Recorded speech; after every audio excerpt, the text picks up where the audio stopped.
Bienvenidos una semana más a Diario Salir. Anoche tuve un sueño, un programa que hacemos Julia Higueras y Fernando J. Aguas, en emisión para www.clickradiotv.es, Radio Cadena Española Madrid, Armonía Duero de Tordesillas, Diámetro Radio de las Islas Canarias, Asturias 78 de Valencia, Radio Sur FM de Córdoba y la nueva Vicus Radio de Galicia.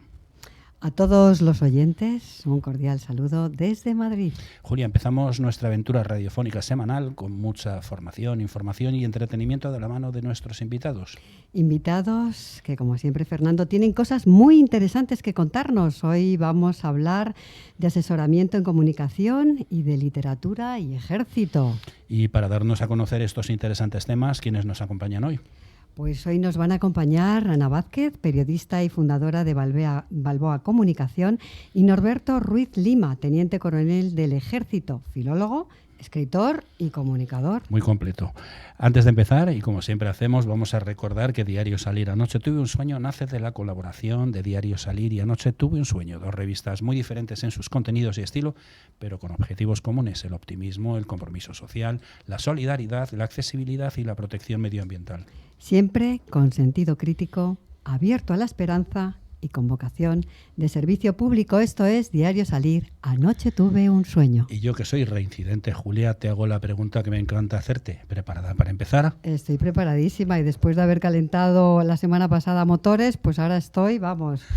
Pues al lío, que ya tenemos en el estudio a nuestra primera invitada de hoy.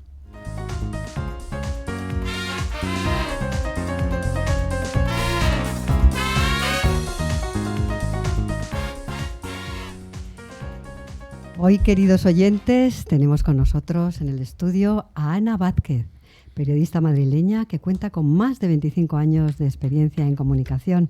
Ahí es nada, comenzó en el Departamento de Comunicación de la cadena SER, posteriormente fue jefa de prensa en Radio Nacional de España y hace unos cuantos años, creo que 14, corrígeme si me equivoco, querida Ana. Perfecto, 14 años. Fundó Balboa Comunicación. Ana Vázquez es una mujer apasionada, lógicamente porque ya lo dijo el filósofo alemán Hegel: nada grande se ha hecho en el mundo sin una gran pasión.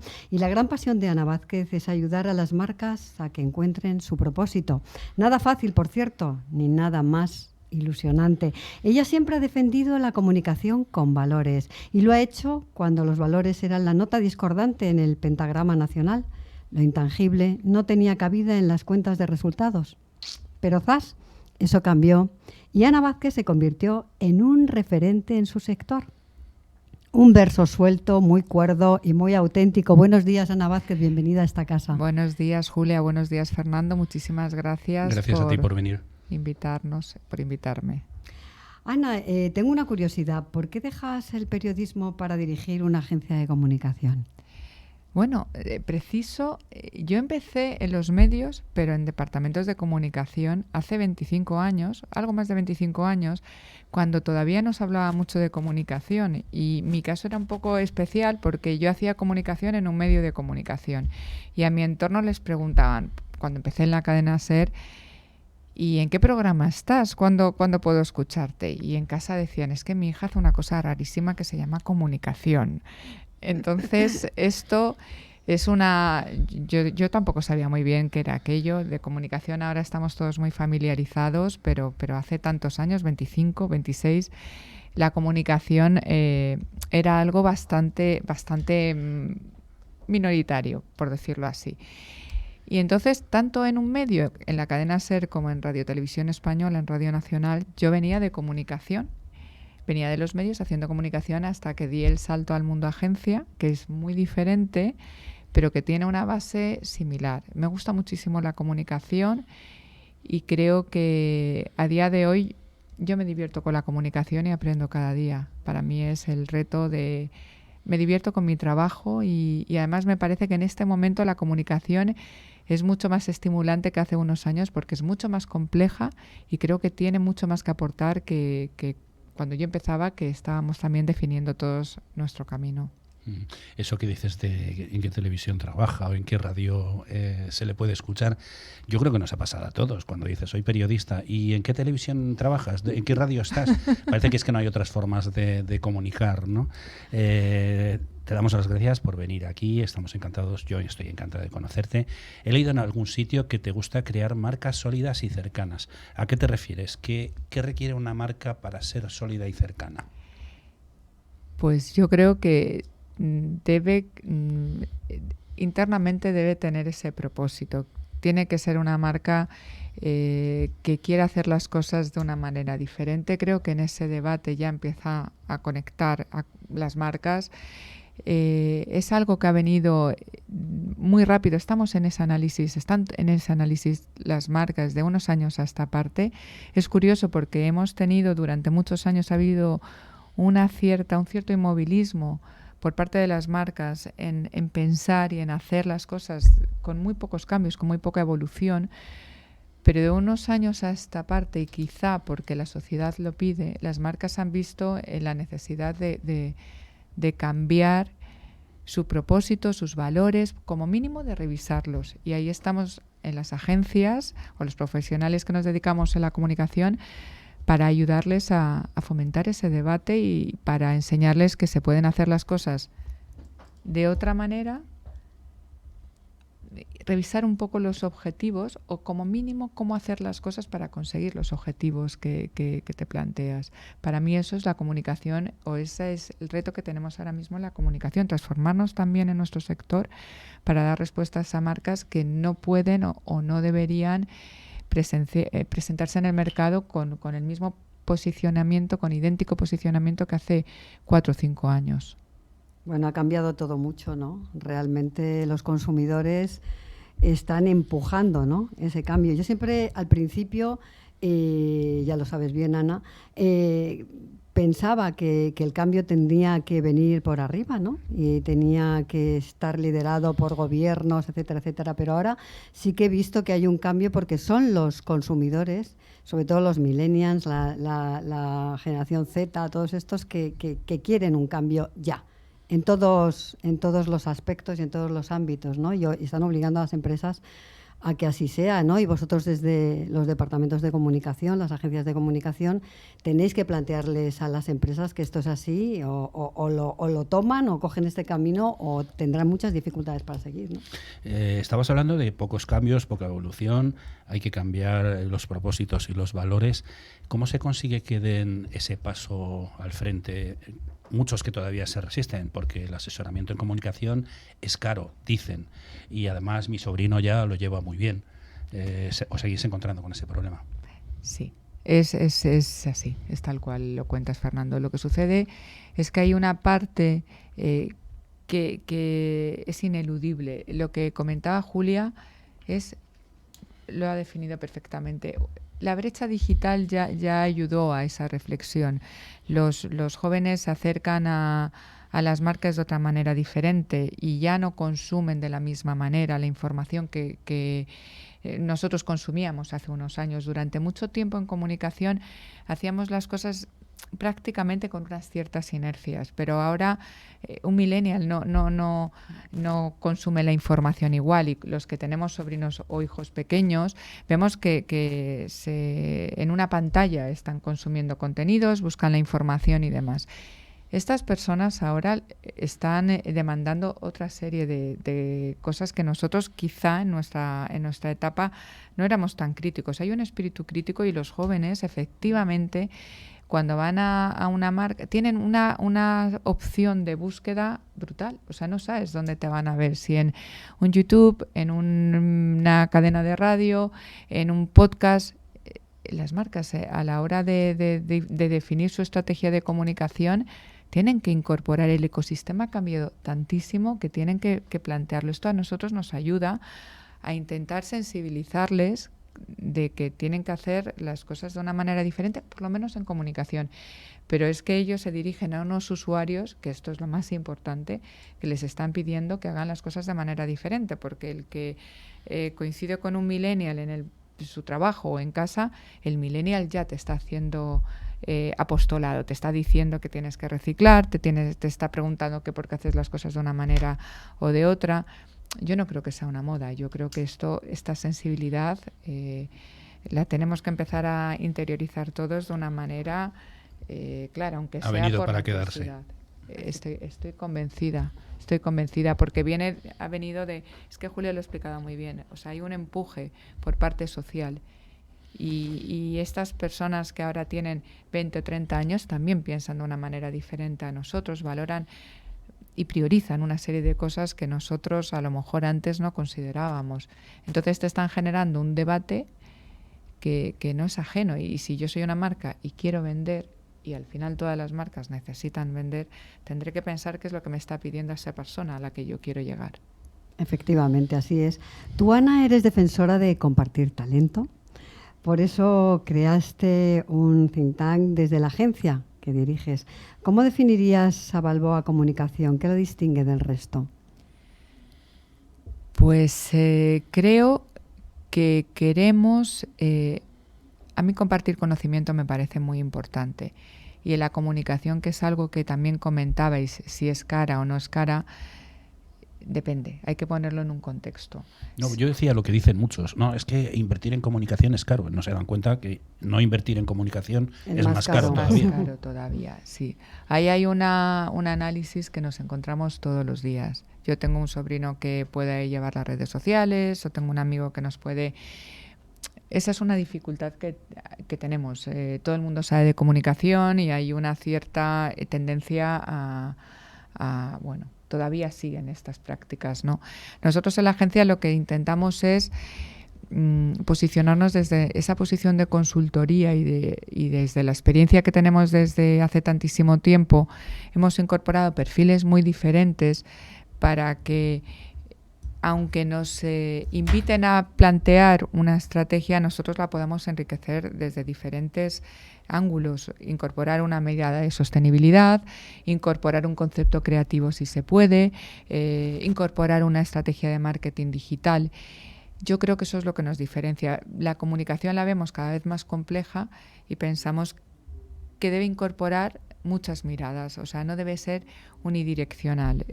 Vamos a hacer una estrategia solamente para llegar a los medios, a nosotros en muchas ocasiones se nos queda muy limitada. Entonces, ¿en qué nos diferenciamos? Yo creo que en la versatilidad de los perfiles que tenemos en la agencia. Y luego en nuestro posicionamiento. Nos gusta compartir conocimiento, pusimos en marcha un think tank, Julia está en ese think tank para subrayar la importancia que tiene esa mirada sostenible y en parte, y salvando un poco la distancia, nosotros en Balboa algo tenemos que ver con Anoche tuve un sueño. Anoche tuve un sueño para mí siempre ha sido muy referente en cuanto a los mensajes, en cuanto al pensamiento, pero hay otra cosa que es muy importante. Y es que Anoche tuvo un sueño, empieza como revista y tiene un podcast y tiene encuentros mensuales y da unos premios. Es la esencia de la comunicación, o sea, es intentar que tu mensaje llegue en distintos formatos. En diferentes formatos, porque no sabes dónde va a estar el público con el que puedes conectar. Pues salvando las distancias, yo creo que eso es Balboa Comunicación. Uh-huh. Pues, ¿cómo se consigue que den el paso algunos de los clientes que todavía ven la comunicación de una manera anticuada, ¿no? O que no tienen perspectiva de futuro, de un futuro que está aquí ya, ¿no? ¿Qué haces? ¿Cómo les empujáis desde la agencia? ¿Cómo les apretáis las tuercas? ¿O ¿Cómo les convencéis? Yo creo que cada vez es más sencillo porque cada vez hay marcas más grandes que lo están haciendo. Entonces es tan fácil como enseñarles a lo mejor una entrevista con un presidente de una marca de referencia que dice que ya no solamente venden pañuelos o que no, la supervivencia no está por vender pañuelos porque tienen que vender pañuelos y explicar y ser muy transparentes y explicar cómo fabrican esos o cómo elaboran esos pañuelos. Entonces es que yo creo que empieza a estar mal visto que no hagas nada. O sea, ya aunque sea simplemente por esa inercia, nosotros cada vez en ese aspecto lo tenemos, nos ayuda todo el entorno que se está moviendo. Entonces los clientes sí tienen a lo mejor, y en estos momentos más, después de una pandemia, una mirada muy táctica, hay que salvar el año, hay que vender, pero saben que tienen que conciliar esa mirada muy táctica de enfócame tu estrategia de comunicación a venta, que tiene que ser una comunicación muy tangible, y nosotros les decimos, bien, pero hagamos un planteamiento más estratégico, pensamos que tienes que empezar a plantearte que estos próximos pasos son ineludibles. Por ahí no les podemos cambiar la mentalidad por completo. Hay consejeros delegados que siguen siendo pues impermeables a este cambio, pero lo ven y cada vez hay más marcas que apuestan y que son referencia y que a ti te ayudan para mostrarlas, o sea, marcas de gran consumo, marcas de diferentes sectores que están haciendo ese paso y, ojo, que demuestran que es rentable, o sea, que no se trata de un paso que sea incompatible con la rentabilidad. Que se pueden hacer las cosas bien y ganar dinero. Realmente es el apoyar lo intangible. Yo recuerdo hace años, supongo que tú te acordarás, vosotros acordáis también, las marcas de lujo les costaba muchísimo.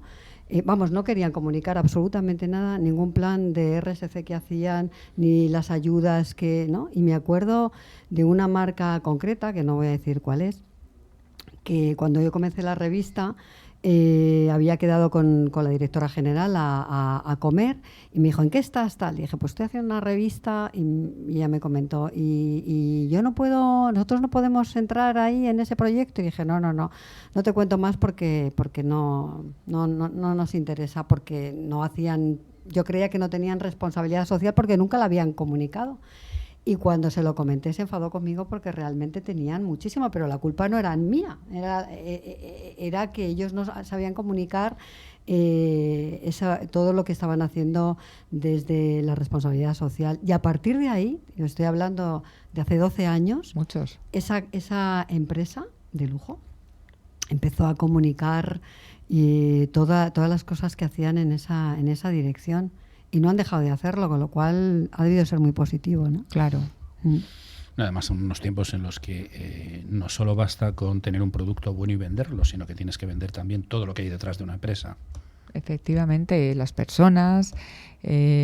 Ahora vemos que los equipos hay que cuidarlos mucho, porque es que también estamos hablando de la sostenibilidad, también estamos hablando de, o sea, es que esto no es lineal, no va en una dirección, o sea, es un comportamiento que afecta a toda la estructura de una organización, la cultura de la marca, y además ahora es importante porque se están hablando de términos que no sabíamos cuáles eran. El teletrabajo,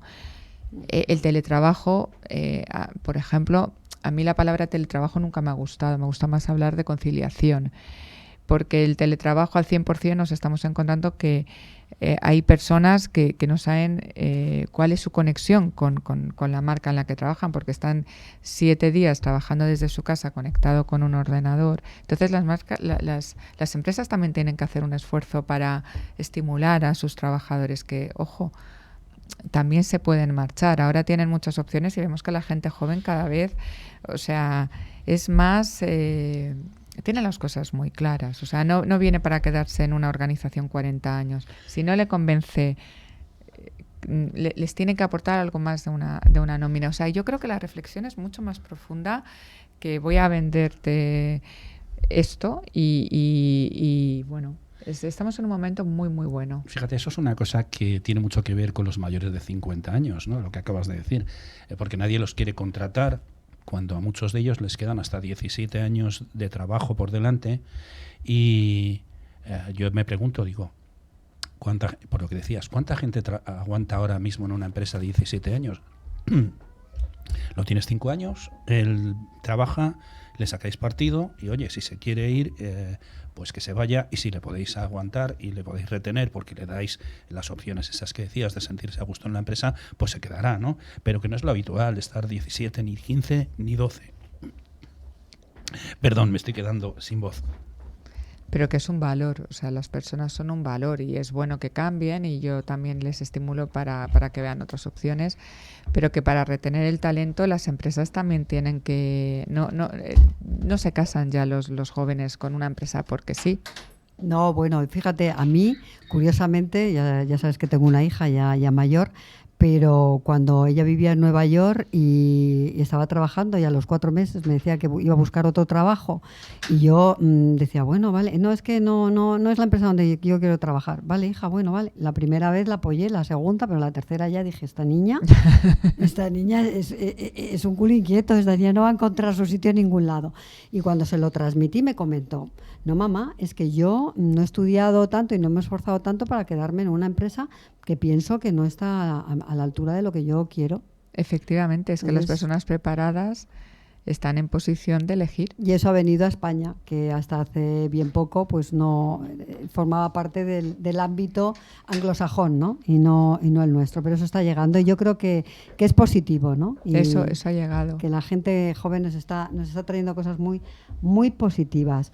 Aquí somos súper curiosos y hemos descubierto que eres de muy buen comer y que te encanta la gastronomía, así que cuenta.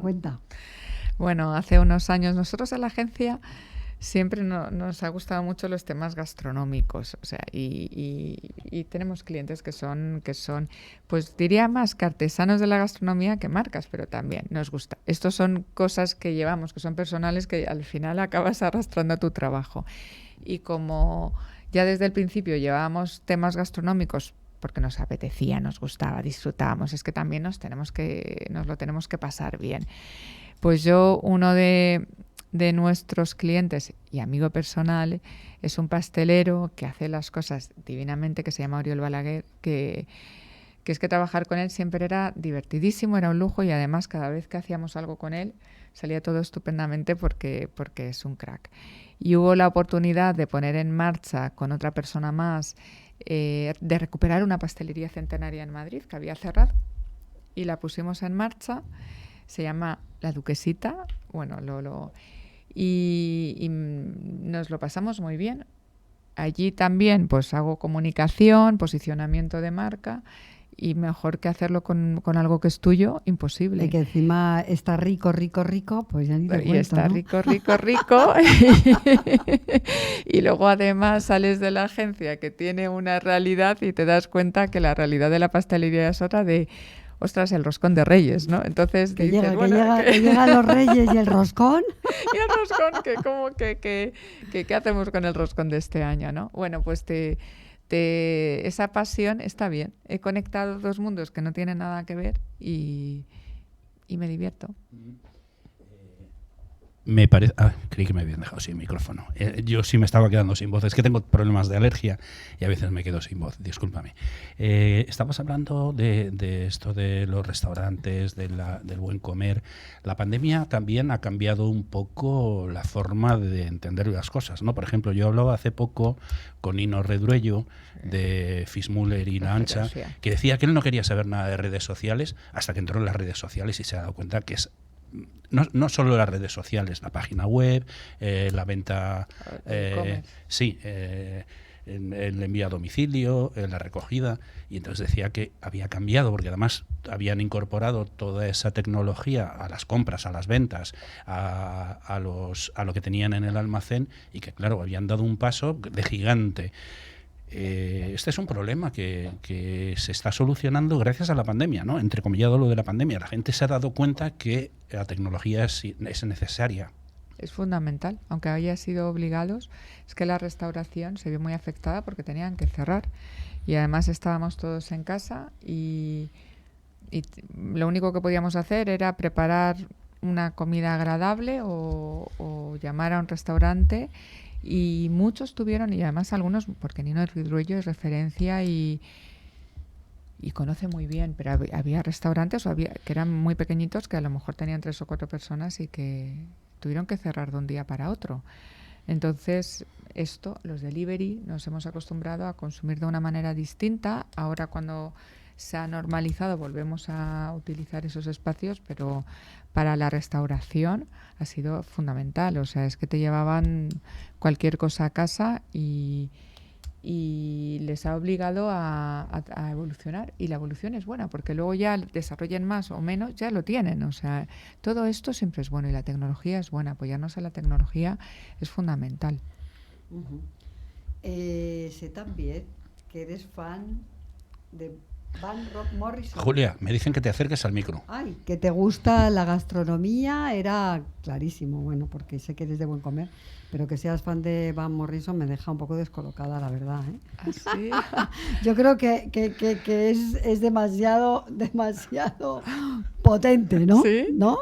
Me chocó. Sí, bueno, me encanta la música. Van Morrison lo descubrí hace como 20 años y me gusta muchísimo, no sé, me gusta mucho. Es una persona muy especial, es muy antisociable. Cuando da un concierto de tarde en tarde no dice ni buenas noches Madrid, pero me gusta mucho y me gusta mucho su música. Es un tipo que tiene 70 años y que tiene más de 50 trabajos y me parece que tiene un talento brutal. Y cuando tienes que tomar una decisión importante, te pones los cascos con su música. Pero sí, completamente.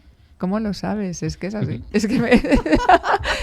Porque me lo imagino. Es que es así. Es más, a mis amigos cuando vienen me dicen, ¿puedes quitar ya a Van Morrison? No sé, digo, espera, que este tema te va a encantar. Y ya llevamos 20. Nos quedan un par de minutos. Yo te quiero hacer una pregunta. Julia y yo somos clientes, nos sentamos frente a ti, volvemos a la comunicación. ¿Cómo nos vendes? A nosotros, a cualquiera, que la comunicación es fundamental para una empresa. ¿De qué tienes que convencer a un cliente? Te diría que dónde estás, te preguntaría que dónde estás y que dónde quieres estar. Ya está. Y en ese camino tendrás que incorporar la comunicación de forma imprescindible y desde el primer minuto. O sea, tú tienes que crecer y nosotros te podemos ayudar a crecer generando un valor. ¿Podemos decir que hay que ser conocido y reconocido? Sí, fundamentalmente. Porque hay todas... tú haces un programa de radio que necesitas que se escuche y que se conozca. Tú haces unos bombones y quieres que se conozcan. Da igual. Vendes unas frutas y necesitas que se conozca. ¿Dónde estás ahora? Y de una manera muy honesta. ¿Y cuál es tu objetivo? ¿Dónde quieres estar? Y siempre querrás estar un paso por delante. Y la comunicación te puede ayudar. Pues así es. Así que ya lo saben todos los oyentes. Quien quiera estar un paso por delante, pues a contratar a Balboa Comunicación, ¿no? Ahí tengo otra pregunta. Como decía aquel presidente que no vamos a nombrar ahora, ¿ves brotes verdes tras esta persistente pandemia? Sí, sí. Y además más rápido de lo que pensábamos. La comunicación siempre sufre mucho. En los momentos de crisis y en el de pandemia muchísimo hemos sufrido muchos, todas las agencias, pero curiosamente siempre es lo último en recuperarse y curiosamente esta inercia nos ha dado en este caso y vemos que hay ilusión y ganas de hacer cosas. Nosotros lo hemos notado sobre todo desde antes del verano y la vuelta de septiembre a diciembre son muy buenos meses. Pero vemos que cada día nos están pidiendo cosas, luego salen o no salen, pero hay movimiento. Esto a nosotros nos ayuda a verlo con una expectativa más optimista, que el año pasado fue muy complicado. Ana, comparte con nuestros oyentes ese sueño por cumplir, que seguro que tienes uno. Pues me gustaría que mi agencia creciera. Y no quiero que sea la más grande, pero que generáramos una marca de Balboa para que nos llamaran marcas que a mí particularmente me gustan, que las sigo, que simplemente porque alguien les dijera que somos muy buenos y que podemos aportar algo. Me gustaría posicionar la agencia en ese punto, que fuera inspiradora. Qué bonita palabra. Inspiradora. Y con esta inspiración que nos deja Ana Vázquez, pues nos tenemos que marchar a nuestro segundo. Sí, porque llevamos media hora y invitado. Se nos ha pasado volando. Tendremos que traerle otro día. Pues sí, bueno, claro, por supuesto. Pues nos han quedado muchas cosas. Yo encantada. Muchas preguntas. Muchísimas cosas, además, y nos puede enseñar mucho y podemos aprender mucho. Yo además Ana. estoy en edad de aprender. Sí, todos Estamos todos. Tú tienes que aprender mucho, Fernando, mucho, todos los días. Pues muchas gracias, Ana Vázquez, por haber estado aquí con nosotros en este programa de radio de Diario Salir, Anoche tuve un sueño. Muchísimas gracias. Aquí tienes tu casa, cuando quieras volver. Esperamos que hayas disfrutado estos minutos de radio con nosotros. Muchísimas gracias a vosotros, un placer. Balboa Comunicación, denos una página web donde se pueda ver lo que hacéis. balboacomunicación.com